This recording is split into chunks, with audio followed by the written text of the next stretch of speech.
आखिर ये कैसे होता है, मैं नए नए रिसर्च कैसे पढ़ता रहता हूँ, इतने मेरे क्वेश्चन ज्योग्राफी में क्यों फंसते हैं, हर सब्जेक्ट में इतने क्यों फंसते हैं, उसके पीछे रीजन है कि मैं चाहे नेशनल हो चाहे इंटरनेशनल हो, मैं लगातार उसको पढ़ता रहता हूँ।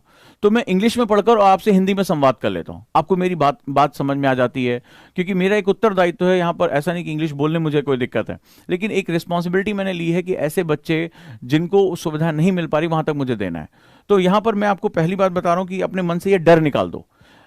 जितनी देर तुम रोना रोगे उतनी देर में तुम 2-3 महीने में इंग्लिश सीख जाओगे और इंग्लिश सीख कर इस समस्या को खत्म कर दोगे। मैं आज की डेट में मेरी बुक्स सेल्फ में देखोगे तो ढेर सारी किताबें इंग्लिश में। जब उस दिन मैं इतिहास पढ़ाना शुरू किया और मानव के विकास का बताया कि कैसे आग के आविष्कार ने उसकी इंटेस्टाइन, उसकी क्रेनियल कैपेसिटी, इन सब पर क्या प्रभाव डाला, तो इसलिए ऐसा हो पाया क्योंकि मुझे इंग्लिश पढ़नी आती थी और ये एनसीईआरटी की किताबों में या जो हमारी परंपरागत किताबें नहीं दिया हुआ है। ये सैपियंस नाम की बुक है युval नोआ हरारी की, वहां पे मैंने जब उसको पढ़ा मुझे वो चीजें पता चली कि ऐसा भी नया रिसर्च आया हुआ है, ऐसी भी नई रिसर्च पूरी दुनिया में पढ़ाई जा रही है।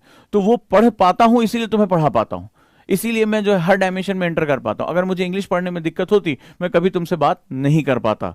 तो ये चीजें आप इस समझने की कोशिश करिए कि अपनी कमियों की लिस्ट बनाइए अगर है, ये मैं इनके अंदर कॉमन बता रहा हूं और ये तुम्हें वीडियो में नहीं दिखेगा, ये जब मेरे साथ बैठेंगे तो सब अपनी बात बताएंगे, बिल्कुल कॉमनर की तरह तुम्हें बताएंगे हाँ गुरुजी ऐसे ऐसे हुआ था, ठीक है। क्योंकि वो मेरे साथ डांट भी खा जाते हैं ना कि ज्यादा जो है हवा हवाई वाली बातें मत करना कि बच्चा पगला जाए कि 18 घंटे पढ़ता था 16 घंटे ना, जो तुमने किया वो मुझे पता है, इसलिए आराम से जमीन से जुड़कर बात करना, राइट।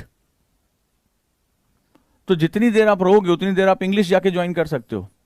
और कोई नई चीज सीखने से कभी नुकसान नहीं होगा। जिसने ये सोचा कि मैं नई चीज नहीं सीखूंगा, ये मेरा वेस्टेज ऑफ टाइम है, वही मारा जाएगा यूपीएससी में, क्योंकि यूपीएससी हमेशा नई चीजें सीखने का नाम है।